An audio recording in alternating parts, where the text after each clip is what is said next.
it's hugely important for those of us in service about bringing these technologies into H&I, PI, and conventions and so forth. Can you touch on that quick? And we can. And so many of us here are, you hear about our home groups and what we've done.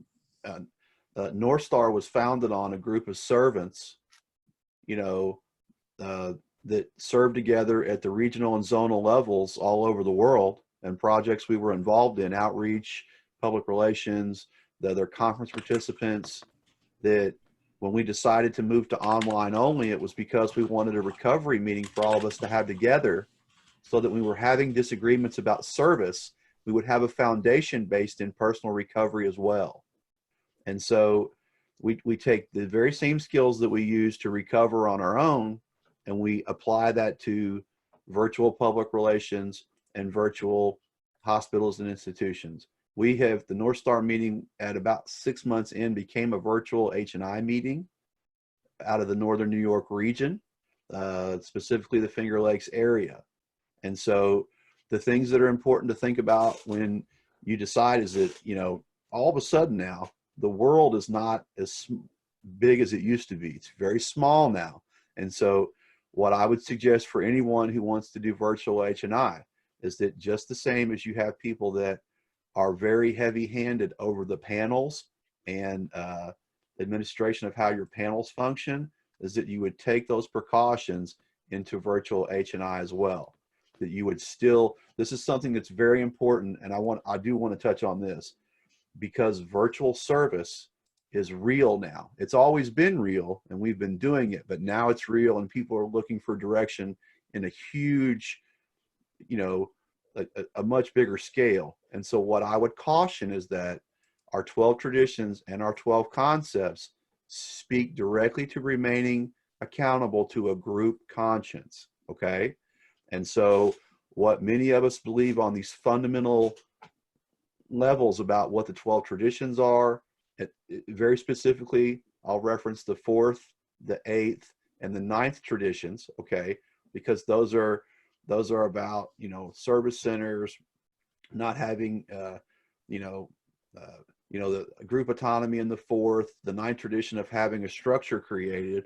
Well, now all of a sudden, our home group has functioned basically, and the trusted servants have basically functioned as a virtual zone for 2 years, along with Highlands and Islands and NA at Home in South Africa. We have coordinated in Canada. We've coordinated with regions. We have a global structure all of a sudden that is no structure. And how do we, with fundamental differences in how we approach services, and I'll reference this specifically, the World Service Conference, the Alternative Service Information Structure, USSCNA. There are all these different belief systems about how the structure should function, and all of a sudden, you can be a part of any of those. Now, how do you remain accountable to the 12 steps in your personal recovery, but also continue to apply the 12 traditions and an established group conscience and the 12 concepts? And so if you're going to do virtual H&I, use common sense, adhere to the do's and don'ts, try to be accountable to a committee if you can. If you don't have a committee, try to be accountable to a group conscience in your home group. And we use these terms like they're interchangeable, but they're really not. A group conscience in the Clean and Crazy Never Alone group in Lexington, Kentucky, it's 3 home group members. Now, there are home groups in Dallas, Chicago, New York, all these places that have hundreds of home group members, and there are home groups that have huge H&I commitments in some of these larger metropolitan areas. So are we really talking about the same kind of group conscience? No, we're not. And we need to be realistic about that. And we need to be honest with ourselves. Are we really allowing the voice? What is I'm missing here? The lone voice. Are we really allowing ourselves to hear the lone voice in our decision-making before we take action? Because in desperate times right now, we can cause some major damage if we don't take time to think about what we're doing. So, Chris, you want to drop anything in about that, about what your region's doing, the NEZF? Have you guys?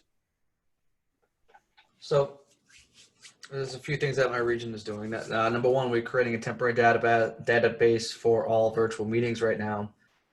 It's just temporary right on it. So when you go on there, you'll see what we have, and we're updating that day by day. And number two, when it comes to services, we're getting involved with this conversation right now. Public relations and H&I are now finally beginning this conversation about contacting facilities and how to still carry this message. It's unfolding as we go, because like I said, we're a week into this. We had an existing service structure for decades, and it's gone right now. So we can't just stop doing what we're doing. We just have to shift gears and figure out how to continue on with this, and that's what we're doing. We're using the virtual platform because we don't have a choice. So there is a workshop on April 3rd or 6th or something. I'll post the flyer back into the chat, asking public relations and H&I chairs from around the world to join this to talk about best practices, because we're all learning as we go. And that's going to be a Zoom meeting? Yes. I'm going to post the flyer in the chat so you can just click it and check it out. Yeah, because I know that just in my local area, there's one facility that has, it hosts, I don't know, a good handful of regular NA meetings throughout the week, a very large facility. And there were also, we were bringing H&I meetings into there several times a week. And as of this moment, they're done. So those people in the facility are not hearing the message like it was previous to this extravaganza. So this is really timely and really huge. I got two more quickies if you want to bang them out. Hold on, before you go ahead, Jay. We are in Australia. They are doing, we have a H&I meeting every Monday. We started out with one facility. We are now at 3, and we have facilities coming to our regular meetings, and they tell us who's there in the meeting, and they wind up sharing just like they would at a face-to-face meeting. So this has been, I mean, in the H&I meeting down in Australia has been running for well over a year. And we are working our way into the prisons, but that's kind of been put on hold for the moment because of the pandemic. We were in there, but it's kind of squashed for the minute. But it can work. I mean, we are already in facilities. If you want to know, we can get you hooked up with how we're doing it, because we've got a rotating group of people that go through. I wind up sharing down in those facilities probably 2 or 3 times a year. We've in the North Star group meetings nightly, we've had at least 1 or 2 facilities attending the online meeting already. So that it's sort of like, it's almost fixing itself, because we created the environment here to do it. Now all of a sudden they're coming in as detox or rehab or 5 or 6 people in a facility in the video sharing. And there was one last night. There was like 5 guys. 2 of them did readings, and it was fantastic. It worked really, really well. So it's sort of like slightly fixing itself, for lack of a better way to put it. I've got 2 more if you want to handle them. Yeah, well, here's what I would offer, okay, because people are asking us about this. And so what I would do, what I think is the most useful for our people who are still watching, is not that we tell you how you need to do that. What I would do to teach you how to learn is I would ask you some questions back. I would say, what are you trying to accomplish? Because an H&I meeting and a recovery meeting can be the same meeting now. That's because right. we've done that. We did a hybrid meeting. It was a 90-minute meeting. We say hybrid. That means we had people in a space in a home group in Lexington. We had people in a facility in Northern New York, and we allowed online participation, and we brought speakers in remotely. So the first half of the meeting was 45 minutes of 2 speakers. And then we opened the floor like a normal meeting for the last 45 minutes and did open shares. And so our members got to experience what it was like to be in an H&I setting and also a normal meeting. Now, something to consider about that is that we had control over the speakers in 45 minutes. We knew who we were getting and what we were asking for, which is what you try to do in an H&I setting, is make sure that you have a clear NA message. But when we opened the floor, we open the possibility for losing control of that. And so that's something that you should consider as well. But what I would say is that if you want to do virtual public relations and you want to do virtual hospitals and institutions, you should be asking yourselves, what would those services look like if we decided to provide them? So first would be, we need to define our goals. What are our goals in this? And then you can establish a protocol for how to meet those goals. You don't know what your roles are going to be for your trusted servants until you know what your goals are. And then, like any area inventory or issue discussion topic or all those things, is that we have to understand what we're trying to accomplish, and then we build a system that meets that need. So you would still have like a panel leader or a chairperson, but you would need probably multiple co-hosts. So what would you call them? You would call them dual panel leaders or whatever. You know, you're going to have a couple. What kind of format works best for the facility that you're trying to take the meeting into? Are you going to make sure that only you have the meeting ID so that other people that you don't know don't have access to the meeting, so that you control the floor the entire time and the NA message? So it's the same as we would have in face-to-face. It's that only we're using the meeting controls and the hosting controls to control the atmosphere of recovery in the same way. And so that's all that I would say, is that if you're going to do public relations in a sense of sharing your home groups information with facilities so that people can come to your home group or other types of things, how do you control the atmosphere of recovery? You know, and so these are all just common sense things we're all used to. It's just, how do we build the road for people to get there? That's what I would say. Ask yourselves those questions. And you know, I just wanted to also say from the PR perspective, because communicating with the facilities is usually what a subcommittee PR person would do. And I know in the case of that hybrid meeting, that person was also their regional PR chair, because communications that have to happen with email, an appropriate email, that you may see drafts of that in the PR handbook, or being able to access what the correct format is to reach out to these professionals, not just writing them any off the cuff letter. There's certain things that need to be in a communication to facilities people. And then it may also take a period of time to get back with these people to get the approval to come in. I think that actually one of the things that was the Achilles heel of that hybrid meeting was that there were some questions about legalities with HIPAA laws that weren't followed up with communication with the hospital administration of that facility. And you needed some real experience, collaboration of PR in order to kind of follow up with that. And I know Shane can kind of back that up with PR connections with hospitals that he's done in Kentucky and other places where you really need a strong PR to work with H&I, because that's traditionally their role, is to go in, PR goes in and communicates with those facilities in order to get that approval. So I just wanted to say that. I want to pose one more really important.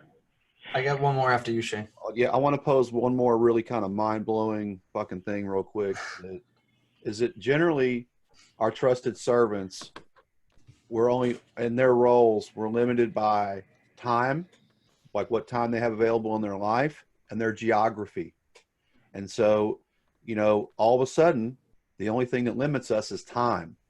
Now there's no longer, so somebody that could only do a H&I meeting at such and such facility, now that's no longer the case because they don't have the drive time or whatever. That's not the case anymore. And so when we start thinking about what our traditional structure looks like, and this is a philosophical thing, as we look at, you know, public relations, outreach, you know, yada, yada, yada, we have all these different things, right? Well, now all of a sudden it's basically, we have a huge fellowship development committee, because the same people that are in discussions with these facilities about, would you guys like to come? Here's the meeting information.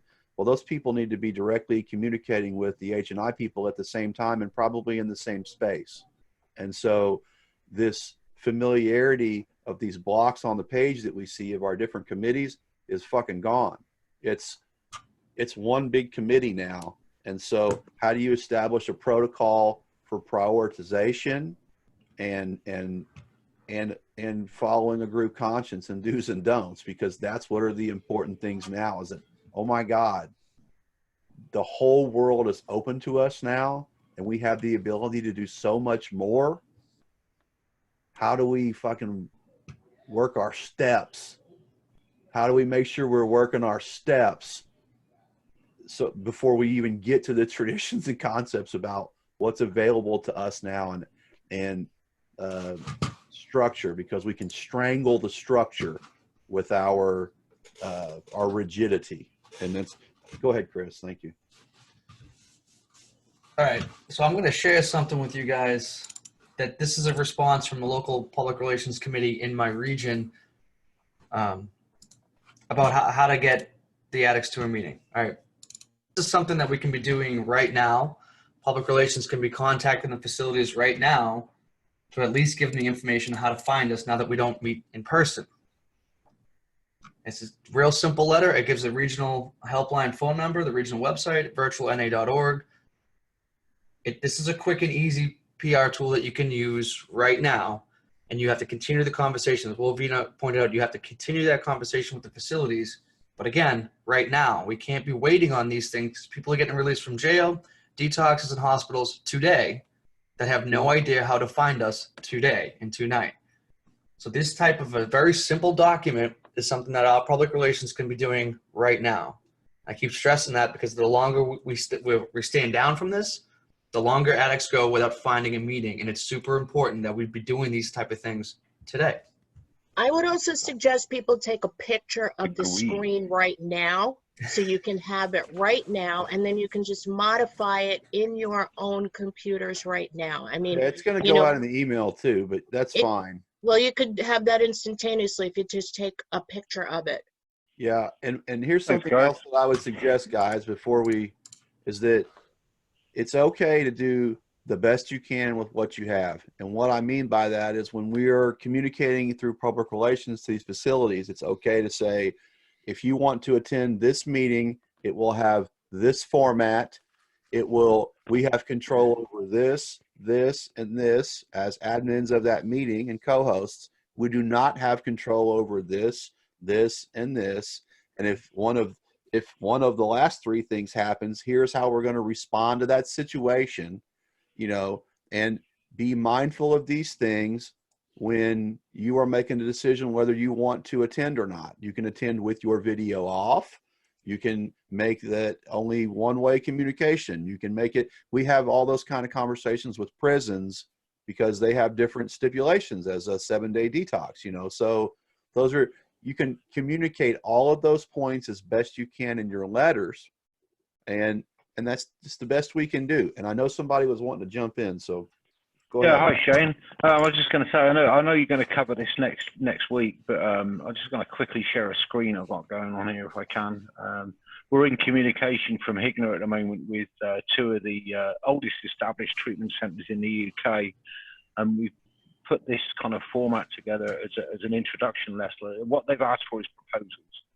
So we've put this together, which is actually, I put a copy of this, a generic copy of this, onto the North Star group the other night. Beautiful. We're waiting for a response from them, but I think you're absolutely right. We need to be finding out what are their needs, what are they, what do they want from us, and what I've done here is just in a real basic break. What they asked for was a real basic breakdown of what they would need to be able to do this at their end. This is actually this particular one is the first one I've done was a treatment center that I was in 1992. As an ex-peer, I've got in touch with them, said, listen guys, we know what's going on, can we get some help?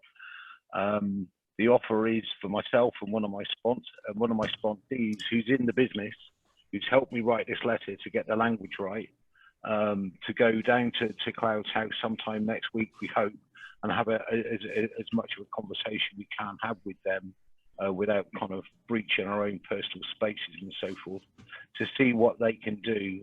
Or see that what they want from us and how it might work. I'm definitely agreeing with you that we need to be, if we're going to be doing this, we need to be setting these up as meetings that we're not advertising.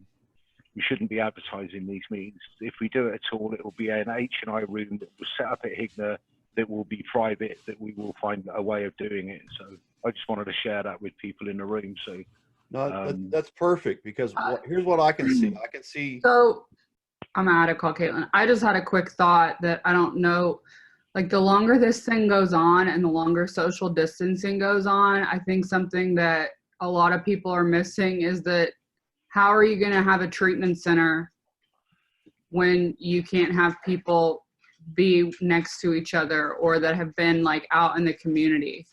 And I think that that's something like a really important point to make, because I think we should realistically be prepared for that, in the sense that when you go back to it, and you're basically going back in time to like the 60s and 70s, right, where there were no treatment centers and there was like NA and AA effectively, you know? Well, I think that something that we need to say right now, because you guys brought up some wonderful points, is that all of a sudden we have people that we're all in our own spaces now. We have time.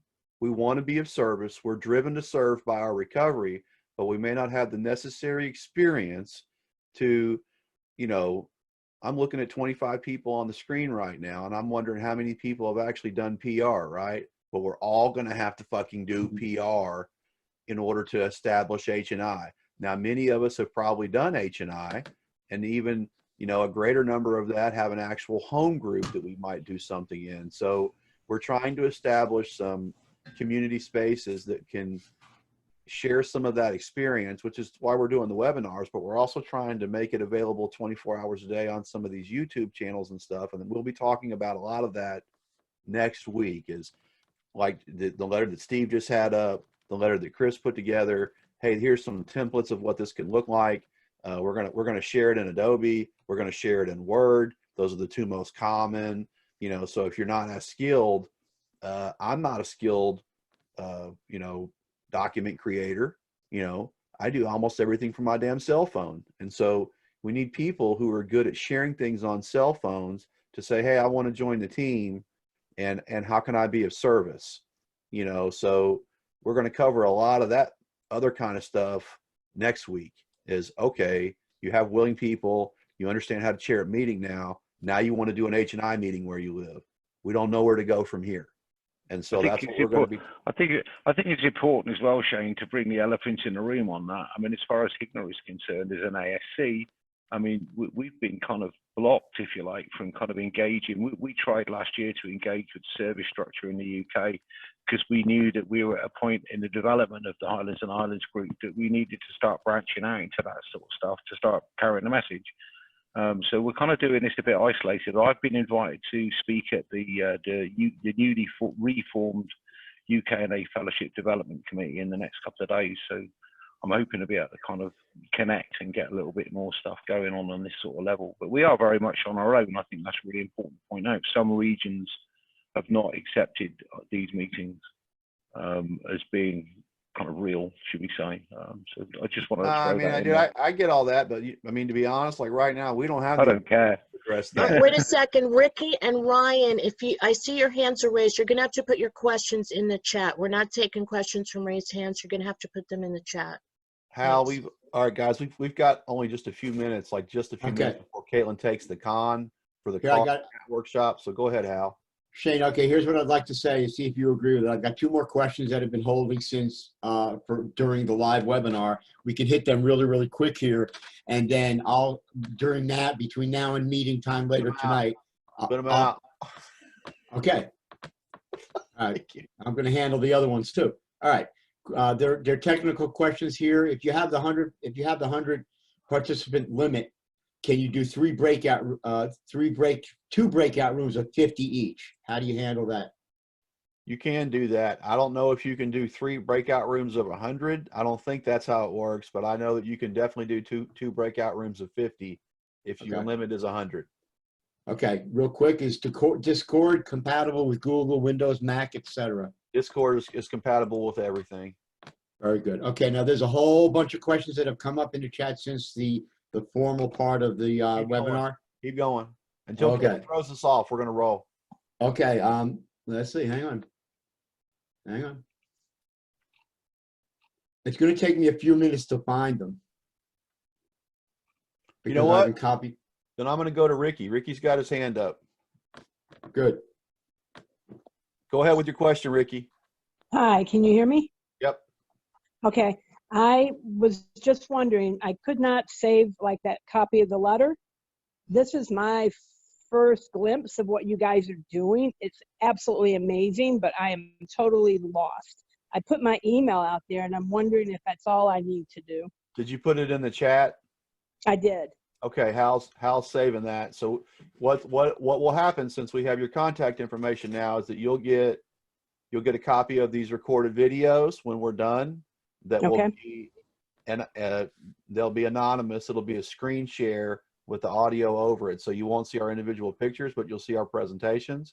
You'll get links to the YouTube channel that have a lot of these instructionals on them. You're going to get links to NA.org and other resources. And anytime we gather or develop another resource, we're going to send it to you. So you'll get tired of hearing from us. No, I won't. Okay. No, I won't.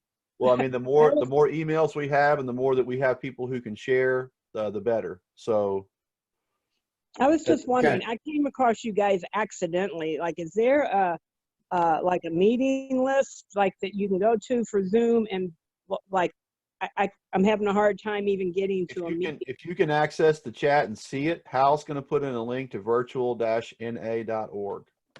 Okay, I'll do it right Thank now. you guys are wonderful. Thank you. Thank you, Ricky. Hey, Ricky, we do this every Sunday at 10 a.m. Eastern Daylight. We do an instructional webinar on different topics right now. And next week, Okay. we're going to be discussing virtual services, hospitals and institutions, public relations. We've gone over how to log into meetings and stuff last week. This week, we went over how to host a meeting. And so next, we're going to be talking about providing services. And we'll send you the links to the old videos in the email. Okay, The perfect. other hand up was Ryan. Ryan was the other hand Can up. you unmute him, Wilvina? Can you find him? Thank you, Ricky. Thank you. Did we piss him off and he took off? Yeah, I don't see him now. Hopefully he put his email in the chat. So several people were asking in the chat about, since the webinar, about the date and time of next week's webinar. Same thing, same time, same bat channel, same asshole talking. Up on virtual. and we'll George leave it up Argo on has his virtual. hand up. Oh my God. George, you're unmuted. Oh my God. Hey everybody, how are you? My name's George. I'm an addict. I just wanted to say, Shane, that you know, you and I talked about this yesterday, but anybody that might not have been privy to that, you know, I had a question yesterday from one of the people in my region that we were kind of doing a small version of training with, and they were talking about creating a new meeting and getting that meeting registered with World Services. And, you know, and I just had the discussion with them that if they don't have a physical address, current structure, service structure is not going to recognize that meeting. However, if you have a physical address at your home group and the group's conscience is to create a Zoom meeting, you should be able to list that on your website without anybody in the service structure having anything to say about it. And, you know, if that's the group's conscience, that's just my opinion, but I just wanted to play Captain Obvious. Thank you. Well, I want to address 2 points in that, because there's a whole lot that we can get lost in. First and foremost is when we use the word recognized, you know, we're talking about the World Service Conference and voting on the car and cat and all that kind of stuff. But I think right now what all of us should be most concerned about is having a recovery meeting, a space at the same time, same location that we can join and help each other stay clean. We'll figure out, that's a real meeting. You meet the 6 points. Now, whether the WSC wants to recognize that, and which in turn would be NA World Services on the website and all of that, that's a whole nother story. And we're not going to get into it, but I will tell you that the North Star Online NA group is a registered home group in the Kentucky Survivors area. It always has been. It has a space on the meeting list. Our Zoom ID is our address. We vote on issues within the area that actually need to be voted on by our group. But beyond that, we stay out of the business of the area. We don't load the group conscience. We don't dope feed anything, but we are included as if we're anybody else. And not all service bodies will be like that. But like you said, George, if before we were the North Star NA group that was online only, we were a portion of the Clean and Crazy Never Alone home group in Lexington, Kentucky, and the Kentucky Survivors area. And, All right, Patrick B has his hand up. all right, go ahead, Patrick. Hey, thanks, guys. Great meeting. A couple things. Harking back to my history doing this on IRC in the early 90s, one of the first questions that comes up is, this isn't a real meeting. As far as I know, what the program says is a meeting is any two addicts meeting for the purpose of recovery. It doesn't speak to method at all. So the reason I wanted to bring that up is if you feel bad or strange about how we're doing this, don't. Brings out works. So, Shane, the rest, I just went over the whole chat, and there's only one thing that I think needs to be addressed. It's one important thing, and that's it. It'll take 5 seconds. And that is, can you put together something in one document or one file to address all the traditions issues when it comes to virtual meetings and virtual NA? They all pretty much do that. That's all that's left there, bud. Oh my God.